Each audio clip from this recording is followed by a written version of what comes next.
All right, everybody. This is Dan Fringe. What's going on? It's Saturday morning, and I got some good people in today this morning. You've got the best cast ever. This is the French Workbench Podcast. We're talking today about the Sands Casino and how gaming is starting to go away from Las Vegas.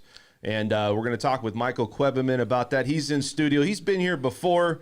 And Michael Quebeman, what's going on, buddy? How are you? Howdy. Doing pretty well. Happy to, be here again. Thanks for having me back. You liking this weather or what, man? It's not too bad. Yeah, It's good weather, right? Not too bad. What was it yesterday in the Midwest? It was like 30 degrees. Yeah, I don't know. I've totally forgotten about all that. That's right. Yeah. West Coast for I'm sure here now. That's Yeah. right. I got Brett Sold. Jenny in studio. He's always here on a Saturday. And, guys, a consummate professional coming in every Saturday. Yeah, every Saturday. Borderline. If he had a podcast, it wouldn't start 10 minutes late. That's right. That's right. Man, It may be a lot worse, Yeah. but it would be on time. That's true. Dude, there's so many checkpoints. I I'd feel be like a timely I feel like bad I'm boy. flying an airplane here, man. It's just like you got all these gadgets and Yeah, stuff. no, I know. You've got a lot on your end, so I just need to sit here. I'm like our half is easy over here. we're like the lead singer of a band. That's right? it. So I grew up playing in bands, and every band you play in, the lead singer, he always has LED, right? LSD, sorry, lead singer's disease.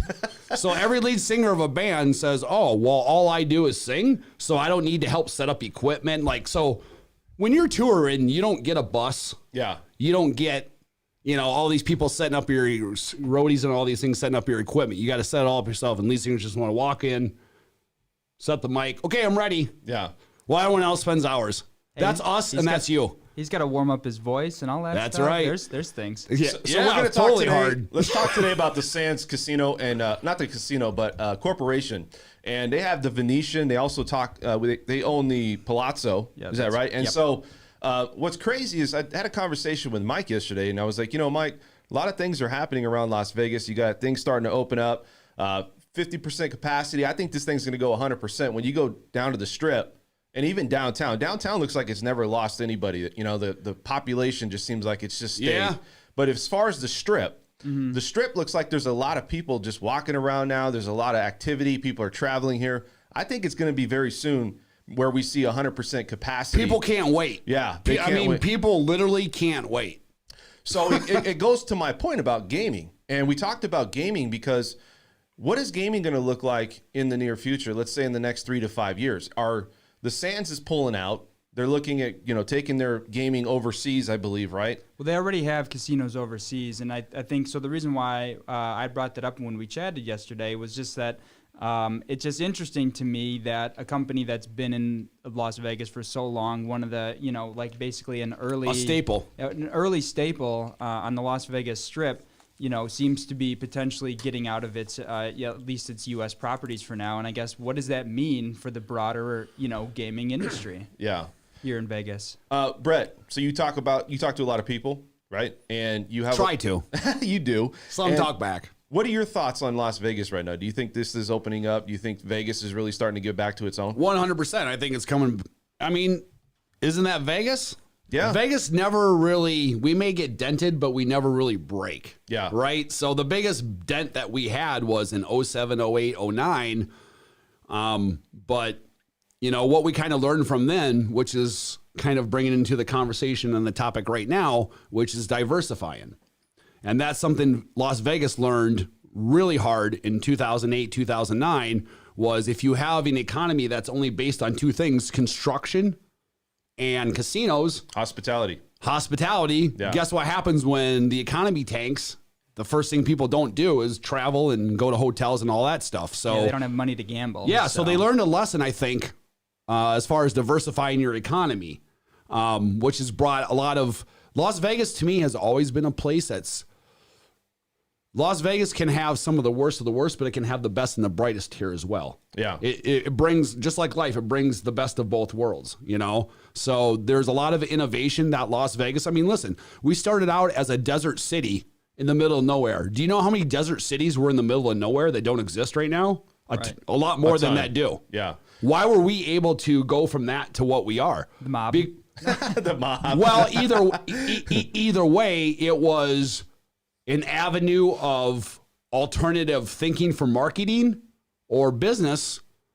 Well, you look. I just think that this place was founded on great minds. Well, look. So you know? look at the gaming industry or the gaming part of really the revenue that comes in. So let's talk about the gaming part of it. So you're saying, Mike, you've looked at this. You have your wife works at the Sands. Is that right? That's correct. And so she's seeing this firsthand. She's seeing that there's a lot of people leaving or gaming online, or they're now going online to fix that. I wouldn't say it's a habit, but I would say it's something that they want to do. Maybe it's a leisure or luxury thing that they do because they have, they want to go on and spend money online. Is that what you're seeing right now? Well, I mean, you can look at it from a number of different ways. I mean, obviously there's been a bunch of different inroads that have affected Las Vegas's monopoly on gaming, right? Like, I mean, for one, you've got, sports betting being available in essentially all 50 states now, which is a big difference. So people don't have to come to Vegas specifically to gamble. You're still going to have the March Madnesses and things like that, of course. But I think you've got that's a little bit of a sea change. You've got even within, like, you walk around on the floors and you see that a lot of times you don't even have dealers anymore in person. A lot of times it'll be, these screens. Yeah. And what's funny about it too is that they can change the model that shows on the screen too. So like if people are coming in and you've had requests for like a blonde or something like that, what's really funny is they'll they're like noted. Yeah. So you don't even have to go out and hire somebody different. You just change the screen and now it's somebody. And so I don't know. So there's part of it. I mean, you do question, right? Like if somebody's coming to Vegas for that personal experience, where is that going? Yes. And there's definitely a good argument there that I think Vegas will have to find a way to position itself to kind of keep that, because I don't know that they're going to be able to be the only game in town any longer. So now you have to make a niche for yourself, right? Yeah. I Personally, yeah. I think that as long as Vegas remains the idea of what everybody thinks Vegas is, people are still going to come here. Whether you do it through gaming or you make gaming a new way, all you're doing is make it conducive with the way that people interact now. Sure. So, but at the end of the day, they can do all these things online. Why are they coming to Vegas? Because they want to come to Vegas, like to come to Vegas. You see what I'm saying? It's like the same thing. Why is America still great? Yeah. It's not that our currency is the most valuable in the world. It's America is still an idea. Well, and as long as that's I just think it like this though. So if you're old school, my parents, right? They go to gamble, they go play bingo. There's an element of doing this where you actually show up. It's almost like a process. It's like going out. But that's going out the door. Well, but some people still want that experience now. As of now, and I think you never know because it might come back. You know how things do. They go away, they come back. I'm sure that the online gaming and things like that is going to be something that is going to be a consistency going forward. But you're going to still have people that want to go and experience, when the buffets come back, if they do fully, they're going to want to do that. If they get, of course, they go there and they gamble, they get those We tickets. were talking about this earlier this week, and I said, remember, you said, well, you're talking about this, and I said, man, all that started happening back in the early 90s when they started making it into mega resorts. Yeah, but they saw that. They saw that we need to make it more than about gambling. We need to have world-class restaurants, world-class shopping. I mean, it was also for the idea of not to let them go anywhere else. We'll bring them everything. They just need to stay here, one-stop shop. But that's what that also solves too, or takes on, which is we're not just about gambling. And it's like what you're saying. The buffets and all these other things. Yeah. Well, as the Sands Corporation, do you think that they're starting a new trend for these other casinos? Do you think this is going to be the starting point? Because, I mean, it's a good question. Yeah. Did the Palazzo and did the Venetian, they recently were sold, right? Yeah, that transaction is still ongoing, and obviously it's public knowledge at this point and all that stuff. But they're still in the process of completing it. But presuming everything goes according to plan, the properties, the 2 U.S. properties here on the Strip, will be sold to a different company, and the Las Vegas Sands is going to retain all of their overseas properties in Singapore, China, and stuff like that. So. I guess that's a really good question. Does this signal some sort of change on the Strip?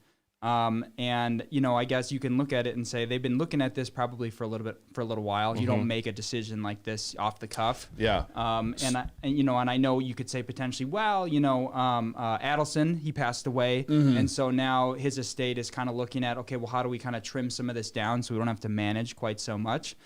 Those are all valid points, but they were looking at selling even before Adelson had passed, and because you have the new ones, the new people taking over, the younger taking over, and Addison being the old, like you're talking about, on the way out. And that's what I'm saying is every day. Well, there's new things happening. I just think that there is something that where Vegas seems like it was built on a specific, like a certain criteria, right? It was built on a certain idea. And I'm not saying that that idea can't change, but what I'm saying is there's going to be still people, I think that, look, my parents go do it. I'm sure there's others that do it where they go gamble, they get points, right? They get perks and comps, and they get rooms, right? And it's like, hey, you come here and gamble, we're going to give you a suite, right? And these things it depends on how much you gamble. That will still always be there to a certain degree. Don't get me wrong, but I guess I'm believing in the idea that Las Vegas has always reinvented itself. Sure. Always. And that's kind of what we're known for. Yeah. But I think to your point, like I think it's important to look at too the types of gratuities and the amount of gratuities has probably changed over time. I think Vegas 20 years ago was a more generous place than it is now, and I think you only have to look as far as parking as a situation where when I first started coming out here with my wife, when we came out to visit her family, and we would come around to the Strip.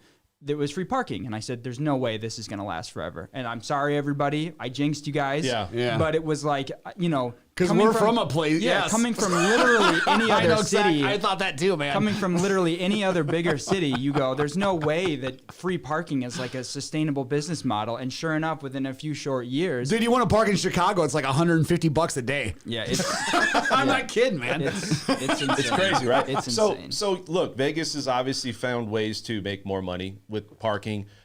You knew that was a matter of time. I mean, look, when you start getting as big as corporate as it has become, that's the thing, because it all became corporate. Yeah. So, but that's my point though, is like if it's this corporate, right? And let's say things are starting to move in this direction, I can't foresee that they would take away all these, machines. You're going to still have machines. They won't. Right. So we're like the gaming part of it, poker. You got all this stuff. Like, where is that? They can do it online, but wouldn't you want to be in an environment, I would think? Yes, that's what I'm trying to tell you, which is all those people aren't coming to Vegas to do the things they can do online. They know what they can do online. They want the experience. So that's what I'm trying to get back to. But you also know that gaming on an individual level is down, right? Like I would think that the number of there are still they go to Wall Street Bets on Reddit. Yeah, but is that because of COVID? It might be. Yeah. You know what I mean? Like there's a part of that that's definitely true. Yeah. But I think I still think, and I don't have the numbers, right? Like I don't know. It's just a feeling that I have. Right. But I would say that while it's certainly true that people still show up to Vegas for the experience, there are probably some people that are these days saying, well, I can get that experience in a different way that's easy enough. And so I don't know if it's more of like we're all sitting here going, this is the way we understand Vegas to be. This is the way it will always be. But it's just, we're looking at it as a snapshot in time. Yeah. And in 10 years, it may look totally different. I guess the way that I look at it is I haven't known Vegas in the recent... Well, it's changing. I mean, you go downtown, you go down to the Strip. To me, Vegas, since I've been here for 12 years, has never been a city that people were coming out here to just gamble. People have always came out here, to my knowledge, for the Vegas experience. Yeah. Well, we got people... Gambling's granted, it's a big paying one. Yeah. But if you can just do it in another format where you're still bringing the same revenue, it's still just a part of your business. Yeah. That's not why... Well, like I said, though, you got to look at it from somebody on the outside, right? So you look at others out of state. You got family in Wisconsin, right? Where's your family from, Mike? Generally Wisconsin, but got some in Arkansas, North Carolina, all that fun stuff. Wow, all over. Yeah, it's all over. I'm just Wisco. Yeah. So, but you have to think, those people don't get to see that every day. And so they're probably thinking, well, it'd be nice to take a trip. They come out twice a year. Yeah, it would be nice. That's their vacations, is to come to Vegas twice a year. Fremont. Right. So there you go. So It's one of those things, man, that's like Midwest special. they want to come out, they want to experience it. So what does your family think about Vegas when, let's say they're in Wisconsin? Do they think like, dude, this is the biggest thing I'm going to do all of this year, right? Yes, that's what I'm trying to tell you, which is if not twice, at least once a year, everybody where I'm from, that's their thing. They're all blue collar. You know, they all work blue collar jobs, and this is what they do is they come out to Vegas, like that's their thing. And they'll come out in groups, 6, 7, 8, 9 couples, or just, you know, once in a while they'll make just a trip out with themselves. But for the most part, they come out in groups and it's their thing. Once a year is to make their Vegas trip. And they go to a show. Like gambling is only one aspect of it. Yeah. Like the kind of money they're bringing out here to gamble with is not what's making the casinos rich. And But they're staying in. Yeah, that's like a big point too. Is that I think that I think probably from the casino's perspective, you've got two big sources of income. One is the conventions, which currently are still, you know, on They're coming back hiatus. though, They're right? coming Yeah. back. Yeah. But then the other part of that is the whales, the huge gamblers that Yes. come in and they'll throw in millions. I mean, when you're talking about one guy who can come in on a Saturday night and drop $10 million, the three of us can go gamble. He's not gambling our life online, dude. savings He's away. coming to Vegas to gamble in person. But Yeah. that's the question. They're gonna still is come he here. coming to Vegas? That's the thing. Yeah, that's a good point. Is that there traditionally now, and I would say traditionally as in within the past 10, 15 years, a lot of those guys that have been coming in and doing a lot of that gambling are Asian. A lot of them Really? are. Mm-hmm. Not Yeah. I wouldn't say it's 100% obviously, but a strong section of the population that does that is from China, is from different countries that are very recently have gone through their own sort of like industrial revolution, right? Because those are all their titans of industry that made all of that money that would have been like the Rockefellers and things like that 100 Yeah, years they're ago moving for out. us. They're coming here and gambling. They and- came here to gamble Yeah. because Vegas was the place to be.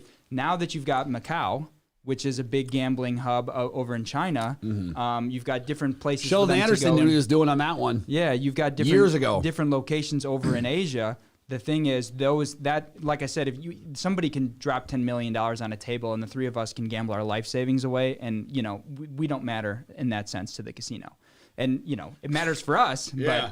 but you know. Well, This town didn't get rich by people winning. so Mike, when you have family come out here, they Yeah. come out here, right? I'm assuming. Occasionally, yeah. I don't come from a huge gambling family, but I've had a brother come out here. Yeah, I have it. My family never comes out either. My direct immediate family. No. My brother came out for the first time last year, and I've been out here 12 years, and it's because my nephew had a college wrestling tournament out here. Do you think they like you?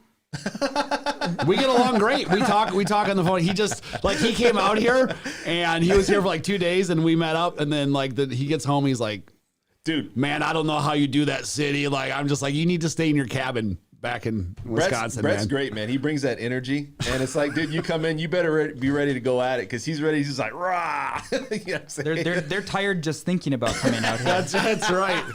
No, believe me, I tell them to get a hotel. Anybody who say, You're gonna need a break from me, trust me. no, I'm going to need a break from them.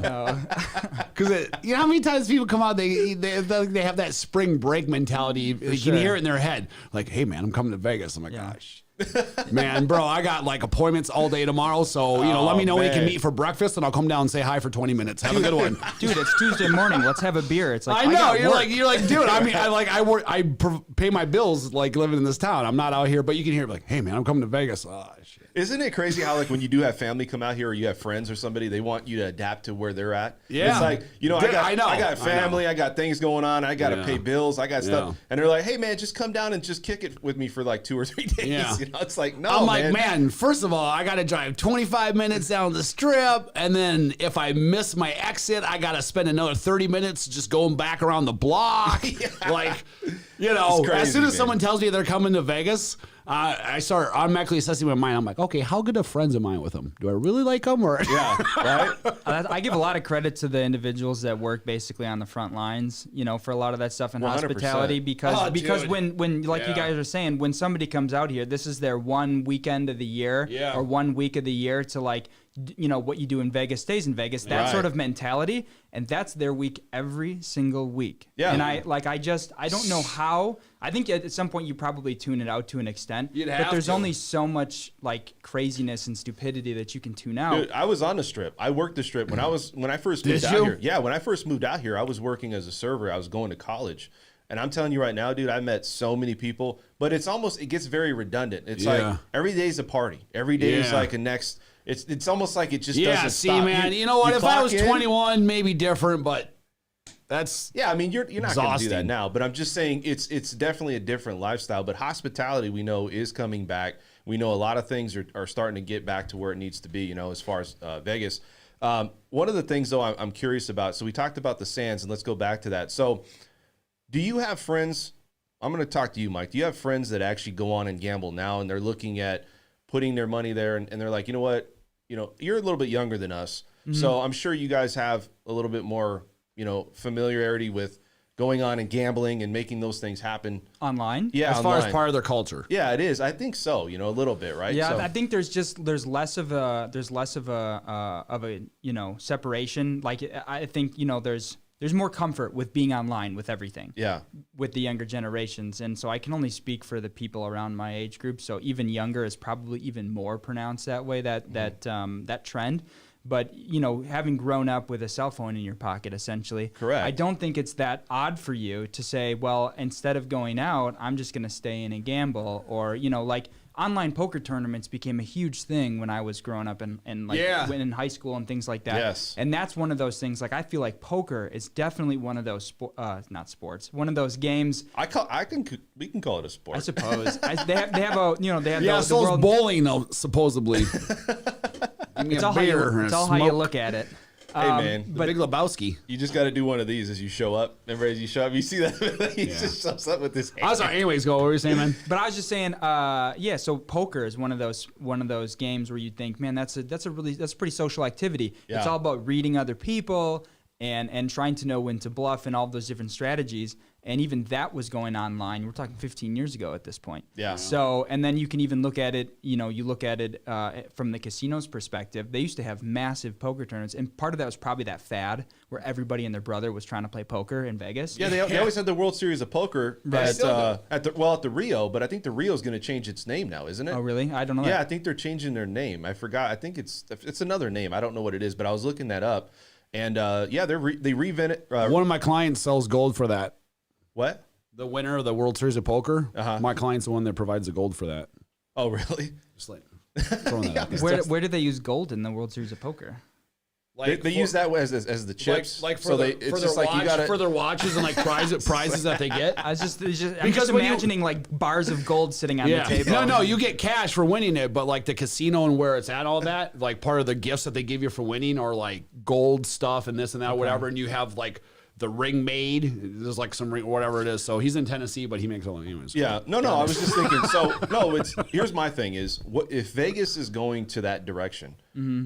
What is going to where do you think Vegas is headed in the next 3 to 5 years with not just gaming, but just in general? Are they going to stay off of or keep pushing out on moving the poker game or the poker tables and stuff? Are they going to be starting to just really do away with that?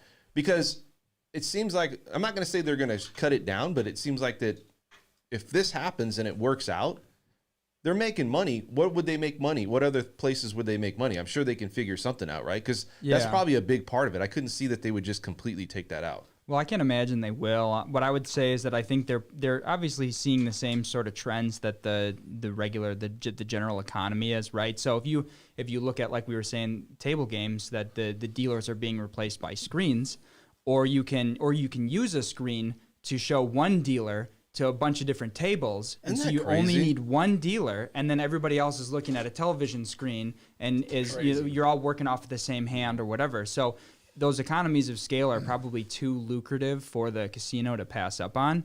And so I think, it's that same way when you go into like a Red Robin. I feel like they have those little kiosks right at your table where you just order your food. I think everybody is seeing that across the board. Probably what's going to happen at some point, if Vegas wants to stay Vegas, is they'll probably have to reverse that trend a little bit and say, like, if you want that, like, in that personal experience where you've got people coming and bringing drinks to your table and you're gaming with people right in front of you and there's people around you, like, if you want that, that's what Vegas is going to do. but Vegas can't make money off of that anymore. So we have to find other ways, like you're saying. And I think obviously having conventions come in is one of the big things. They've also, maybe they've got to partner up with some of these sporting events that are starting to happen around town, because that's obviously a big moneymaker for the city.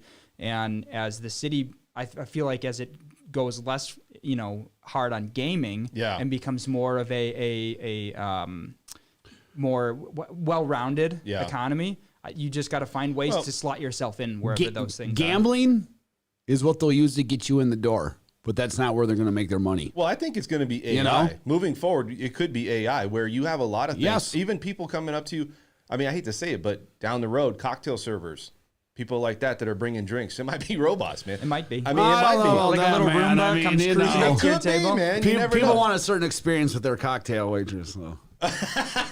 Just kidding. It's a joke, dude. Hey, man. Hey, listen. It could be, though, right? And you think I think things like that. I mean, even with the dealers, I understand having AI and doing all these other things, but once again, that's kind of really removing yourself from the Vegas experience, because you're coming out here, because all these things you can do at home online, like gambling and all that stuff. That's not the point of coming to Vegas, though. That's what I'm saying. That's what I'm saying is the gambling is to get you in the door, but their money's to be made in other areas. So you guys have family. Let me ask you something. So you guys have people come here. Maybe you got friends. What do they do when they come here? Like, what is it? I mean, I'm sure they gamble, but is there other things that they're like, well, I want to go shopping? They sightsee. Is it just people watching? One day they'll go shopping, but then they'll go out to Valley of Fire, or they'll want to go to this show or eat here or something like that. So they do the whole thing. It's just they do the show, the eating. Hardly any of them gamble. Like, gambling's like what they do if they got 5 minutes while they're waiting on somebody. And I've got some younger friends that that's their thing. Yeah. And so I think it depends. And as you get older, that becomes, for some people, maybe that's less of a high, and you want to go see some other things and whatever. Right. But generally, when I have people come out and visit, they'll come out and they'll go dirt biking in Boulder City or things like that. How do they do that? They bring their dirt bike? No, you can rent them. Where do you rent dirt bikes at? There's a couple places in Boulder City. I don't know. Really? Yeah. I didn't even know that you can do that. Yeah. So you can. They do anything here. Yeah, that's the thing that I think that Vegas is already doing a good job of, that I think they'll just need to continue doing, is advertising that you can do just about anything here, as long as you're not trying to, bake in the 110-degree heat in the middle of summer. Like, if it's any other time of year, you can pretty much do it. You can go skydiving, gun ranges, all that stuff that Vegas is still kind of known for. Yeah, they've always had people say, well, what else is there in Vegas, right? Outside of Boulder City, you can go ziplining. There's like this huge zip line that goes like freaking half a mile or a mile or something like that, where you're just taking a zip line the whole time. And it's like right along Lake Mead. Right. CC brought up a good point. Drinking.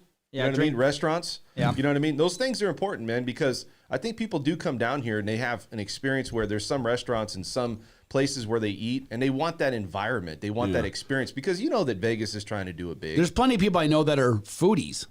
And like, that's their experience of why they come to Vegas, is to eat all these different wonderful restaurants and drink all these different drinks. Yeah. That's like why they're here. Vegas might also benefit from starting to highlight some of their like more vintage stuff. And I know that's difficult for Vegas, considering the fact that they've been in a, constant revitalization and tearing down old casinos and putting up new ones. But there's restaurants and bars that have been around since the Frank Sinatra days that I feel like, if you can start to, and especially because I feel like even in my short time here in Vegas, and even having known my now wife for about 8 years, the difference in, I think, local pride is a huge thing. And I think you get a sports team, and you get different things that start popping up 100%. Here in the area. Like Tony, how do you say? Tony Hsieh, yeah. Tony Hsieh, his whole thing about plugging all that money back into Old Town Vegas, like, There's starting to become a lot more of that, and I think that trend will only benefit Vegas as it continues. That, like, maybe we shouldn't tear down just about everything, but we should keep some of this up as a reminder of like vintage Vegas. You say they just doing that with the Huntridge? I think it is the theater. Yeah, okay. Yeah, that's been down for a while, dude. right? Right. Ever since I've been out here, that's never been opened.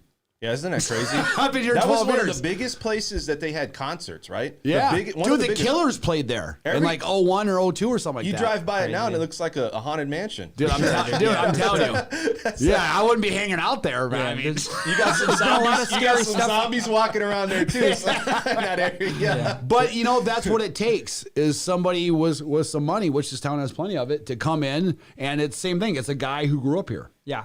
People Vegas pride, dude. Yeah, and I so part of that too is obviously the shooting that took place. I think that galvanized a lot of people too. And I'm not saying that that's a positive thing, but what I am saying is that like you can kind of feel a little bit of a You talking about over at the Mandalay Bay? Yeah. Yeah. Yep. That was just a crazy. terrible thing. Yeah, man. So but what you saw was an outpouring of sympathy and whatever and togetherness. That I think you saw the same thing with 9/11, right? Like that immediately in the aftermath, it was like, well, we're a country, and in this case for Vegas, it was we're a city, and we're gonna get through this together. Yeah, and I think like the Vegas Knights and the Raiders too, man. It's like it's like you embrace it. I'm not gonna say I sit there and watch everyone. I'm being honest with you. Yeah. There's a lot of people though, man, that love sports towns and sports. Like to know you're and it's like I don't know, man. Like, think about it. You can say, dude, I was a fan from day one of from the very first day, dude. Huge. Mike, do you have a sticker on your back of your car with the big the Knights logo? I don't have a sticker. I probably should though. He's representing right there, though, man. How many logos did you see when we first got that team? Oh yeah, dude, it was like every car. Yeah. It's like what that dog bark flurry or whatever the hell is. That was actually pretty cool, dude, because I love dogs. But I think that's an indicator that people were starving for that, right? Like people need 100%. Because whatever it is, man, there's just something in us that wants to be a part of a collective, right? Like there's a part of us that wants 100%. To belong, and I think Vegas too. Yeah. It doesn't have like culture, like a long history of culture, and I think that's what identifies us now. It's like, hey, we're starting to generate. Everybody hears from somewhere else. Yeah, that's what I'm saying. For the most part, that's our identity. So it's guilty as charged. Yeah, me too. Now it's like, yeah, exactly. What's this? He's like right at my face. Hey, yeah, right. Hey, you're watching me. Going back to the gaming though. Okay, so where's that money going for the Sands? Let's say, okay, they pulled that money out, the money they were going to pump back into that. Are people losing jobs because of that? Like, are people starting to, you know what I mean? Because if they're taking away some of that gaming revenue or money that they were put into it, they're taking it overseas, you said? Is that right? Well, so it's already overseas. And okay. I think with the buyout or whatever of the properties, you have the people that are there on the property that are going to stay there and they're going to work there. And then you have the rest of the individuals that were already working for the international stuff that are going to continue doing that. And so generally it's just a clean break. It's just a split. And there's probably some dividing up of, who should have what responsibility and all that stuff. But generally speaking, I think it's just one of those things where it's we feel as a company that our time is better spent focusing on our international properties. So they have no say and no control over the physical buildings and what happens there now or anything like that. Once the transaction closes. There's just a completely different entity. Somebody else will own it. So they can run it. They can operate however they want. And this happened similarly with Caesars, right? Yeah. They went into bankruptcy and they got bought, and so now once you've got that new owner, they've got the right to take it in a totally new direction. Yeah. And so we'll see what happens. I think it'd be interesting to watch and see if the Las Vegas Sands eventually gets another property here in Vegas, or if they just consider it as this is not their market anymore. Yeah. And to your point, you had asked earlier if this is going to be something that gets replicated with other casinos on the Strip, or if this is just really kind of a one-off thing. Yeah. I think that's going to be a really interesting thing to watch and see if this is part of a trend or if this is simply just an internal business decision. I think it'll be very easy to tell. If they're successful with it, the rest will follow. If they're not, they won't. Yeah, just super simple. Cutting out the Las Vegas portion of their property, their portfolio, and continuing. They're like, we're just going to sit back and see how it goes for you, and make our decision later, just like all businesses do. Yeah. What do you guys think about shows? Based on information. Do you guys think the shows? Do you guys think that a lot of the nightlife? I mean, it's going to be there, but is it going to be the same? Are they going to do away with shows potentially, or were they? No, dude. People come here to see show. I mean, I think that's part of what it is. Part of, like I said, gambling gets them in the door, but casinos are willing to spend a little money to make a little money. You know what I mean? Yeah. I don't think that's a huge money driver for them. That's what I'm saying. So I think Yeah. they'll continue to do it to create the experience. Yes. I think it's part of the total package, but Yeah. I don't know that like, you know, people are flocking to come here Correct. because they can see Carrot Top. It's part of their advertising bill. Well, I think so, I think You some, know? I think some people do, but I mean, Yeah. is it the staple of bringing people to Vegas? It's part of like that small part Yeah. experience that just adds another element. you Yeah, know? right. It's not something that's like the defining thing that makes them a lot of money or Mm-hmm. revenue. So it's just curious. What's your favorite show, Brett? Have you been down to the Strip? Have you gone to a show? I haven't seen that many shows, man. I saw Mystere. How'd you like that? That man? was it was pretty cool. I mean, it's definitely a unique experience. It was a really small theater. Yeah. And that's the thing. Like you think it's not. It's small. Were you drunk when you went there? No, I went with my wife. And I was drunk. your point is, I was drunk afterwards. No. It was a cool experience. I mean, it was definitely very interesting. You're not going to see anything. And that's the thing. You're not going to see any other thing like that in Yeah. Las Vegas. It's like the variety of shows that they have here. Yeah. I mean, that's why people come to Vegas. 100%. You know? My show that I went to see was the best show ever. Was What?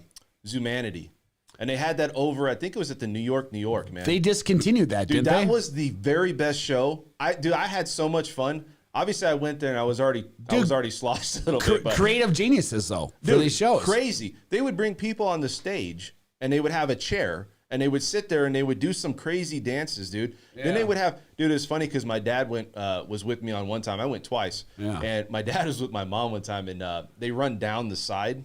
You know what I mean? Where the chairs are at. And so Yeah. these women, they're topless. You know, they're running down. Yeah. My dad's doing one. I know of these, why you went know? twice, huh? Yeah, That's exactly. right. He's looking at his wife to see if she's looking at him. My mom did one of those. Like, so it was like, Oh, there's something there I didn't even notice. yeah, right. It's just hard not to, though, you know. And it's like one of those things where it's just I don't know. It brings you into. It really made me feel like I was in the show. Yeah. I went and saw Caw. I went and saw O. These are the Cirque du Soleil. Very good shows. I think what Zumanity did was it did the same thing, but it brought like it was a funny part of it, right? It was something that was more entertaining to me. It was like I almost felt like I was involved in it more. Mystere is like that too, where before the show starts, they have random people from the cast that like everyone's sitting there, the lights are up, and people are just sitting there like waiting for the show to start, and all of a sudden these people are just these cast members just come out and they just randomly pick somebody in the audience and start like picking on them. And like making fun of Yeah, them. that's like, what they do. Yeah, it's like I was That's like, what they I look do. around, I'm like, Dude. this guy better not come over here because I swear to God, I ain't cool like that. You ever, if you go to the Comedy Stop, dude, I'll tell you a story. So my uncle, he went into the Comedy Stop, and he was like pretty heavy sized guy, right?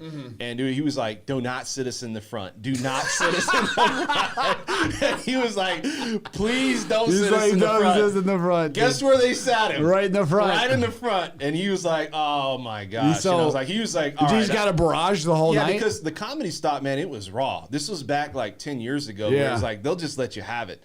So he's just he's just like, dude, he's Roasting just, to yeah, his he's finest. like, oh my God, you know, like Yeah. I don't want to be there, you know. So he's like sitting there and he's looking around and he's like, you know, how do I get out of here? You know, it's like, can I go up? Can I get out of this room? You know, I and all of a always got sudden, him walked out. all of a sudden, you got these two people that walked in, and I swear, man, they were really heavy set, Yeah. dressed up pretty crazy, and he's like, "Oh, I'm good. They're gonna make fun of these people because you could just totally Yeah, tell you can tell. they were. Yeah. I don't know if they were coming in because they were part of the show. I may look bigger, but they look like they're a freaking grape. What if he contacted them and was like, "Hey, you guys want to come see a show?" Yeah, right. Didn't tell him at all. He's like, I got 2 seats right here. Who Yeah, wants yeah, to come in and check I this got out? a couple free tickets. This guy is hilarious. The comedian before the show is peeping out the window, peeping out the curtain. Oh my God, I'm making bank this show. So what's so funny about it is that once he started and they started going on and really like making fun of those people, Dude, he was just sitting back. He's just like, yeah, like I got this. You know what I mean? He was like, but dude, he's probably he's like, this guy's actually pretty funny. Like as long as it's not about him, he's sit like, back damn. and enjoying the show like he's a 180-pound guy. He's right. They are fat. yeah, right. Not us, right, guys? Man, it's crazy though. So it was weird because when you go into that, it's really raw. Like in those shows. Dude, they would literally let you have it. I mean, it was just light you up. It would just light you up. It was no, we're gonna hold back. It was one of those things, man, where you come in and you better check your ego at the door. You know what I mean? Because you're gonna get. Don't be all taking this personal, okay? We're just trying to all make money, make people laugh around here. It's crazy, man. Sounds like a Golden Knights show is a little more family friendly. Dude, I would go to those. I would actually prefer the Comedy Stop over those shows that you pay $200 for. Dude, the Comedy Stop over, I think it was at the Tropicana. Dude, it was like only probably like $50. They'd give you drinks. You'd come in. And you would just have a good time, man. It was just one of those things where everybody was just. Have you gone to comedy shows here since, like Brad Garrett's and things like that? No, I don't think they're the same. I think they've toned it down a little bit. I'm sure they have. Yeah, it's crazy. Like before, dude, they would just, now everybody's sensitive. You know what I mean? Everybody's like, I'm going to let somebody know. He offended me. The world needs to change its laws because I was offended. Oh, I'm sorry. This is a different conversation. Yeah, I feel like comedians have been some of the only people to be really open about that kind of stuff because I think that's part of their life. To be honest with you, because they're probably one of the only lines left that can get away with it. Yeah. Well, and all they have to do is say, "Well, it's just a joke." Yeah, you know what exactly. I mean. That's what I'm saying. So they can get away with a lot more. And so I think for the past couple of years, you've had like Chappelle come out, Joe Rogan, a lot of people who have been like really critical of that movement. Yeah. And so I think that if you're going to find anywhere where you can kind of sit down and enjoy some off-color comments or something like that, that's probably in a comedy club somewhere. Just maybe not on the Strip in Vegas where it's a little more geared towards. Just know your environment. Just don't be in a business meeting and.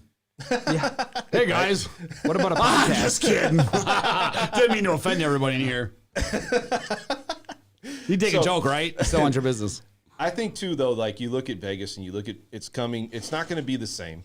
I think there's going to be changes, and I think that with the gaming thing going on, going back to what's happening in Vegas, it's interesting to see. Like we said, what else do you guys think is going to be changing on the Strip, if anything? Do you guys think anything's going to go away, or do you think that they're going to keep pretty much everything and just kind of get it back very slowly? I think Circus will close at some point, right?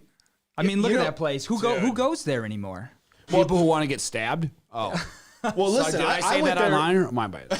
I went there when I was a kid, man. And I had the best experience. I went there when I was a kid. But you know what? Like that circus down to like the Strat. Everybody's like the Strat. It's cool and it's a nice, it goes high and you can check it out and you can do rides at the top. But that area around there. Yeah, that's what I try to tell people. That's like everybody from Wisconsin. They want to make their one trip a year and they always want to go hang out in Fremont. And I'm like, you guys realize like you go a block off of there and it's like, I'm just saying, take an Uber from there to the other part of the Strip. Well, I just think part of my comment on that is just not necessary. I mean, I think Circus has probably seen better days, but I think they're really that's a political correct way of saying they're really more. I think like an indicator that there's obviously with all the new casinos that are being built, on that part of the Strip. I think it's just a matter of time before some of the ones that we've gotten really comfortable with either close or change hands or whatever. And maybe this purchase of the Sands properties is part of that change. Like that this is the first one, and they're doing it in an environment where, generally speaking, maybe their numbers are down and whatever, but they're doing it at the right time. Yeah. And there's going to be a bunch of people that try to follow them afterwards, but because they were kind of like an early mover, that they might end up benefiting from it in a way that these other casinos that come after won't be able to. I can't see the Strat making a ton of revenue. I really can't. Like, here's what I'm saying. They are at the end. Mm-hmm. I'm not saying that they don't have. They've probably owned it so long, it's owned free and clear. Well, I mean, like, what's it's something because if you look at that area around there, they just recently had somebody that was found dead in one of those apartments behind there. They need to just. I hate to say that people have to have a place to live, but they need to relocate that area. Yeah, because all it's doing is creating a lot of hand exchanges of things, and you know what I mean, like people selling. It's like saying not a good we're area. Revitalizing downtown. I'm like, good luck, man. You're gonna have to.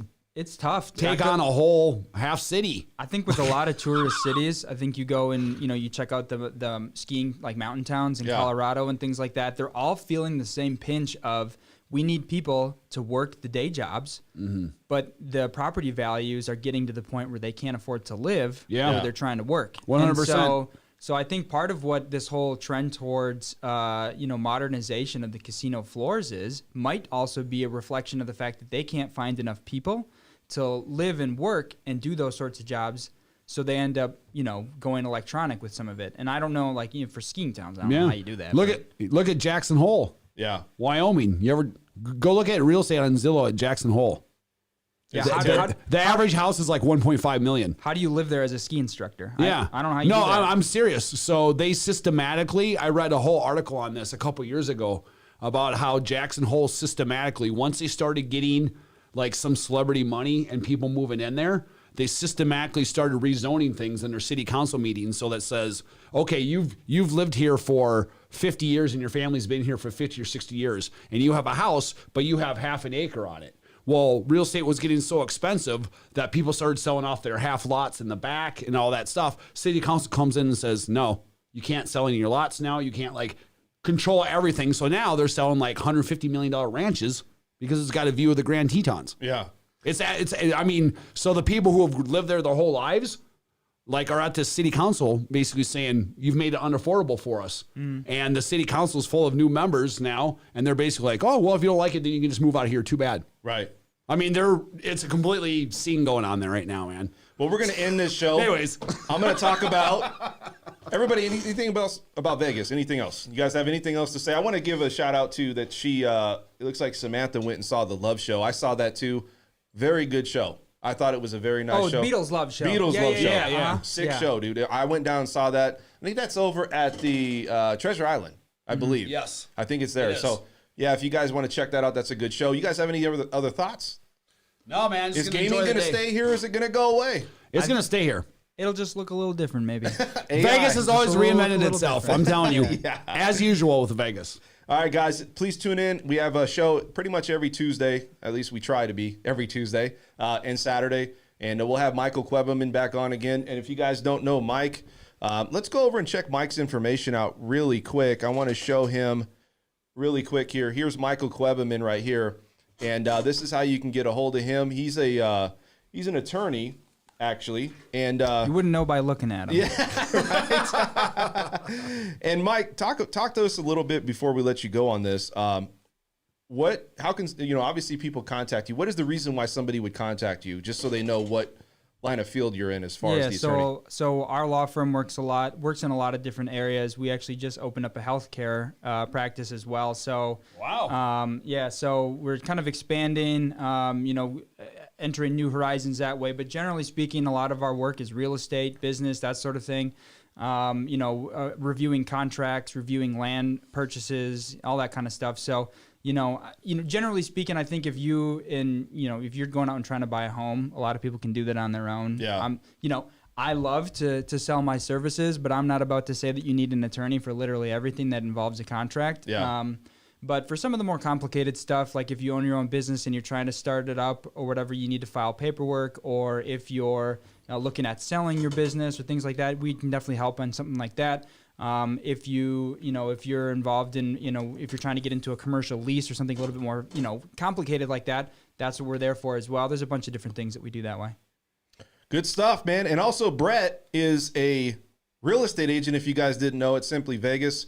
And Brett, man, what have you been up to, man? How's real estate going? It's going well. Still a seller's market. Still 10 buyers for every listing on the market. You got a $5 million buyer, you said, or something like that?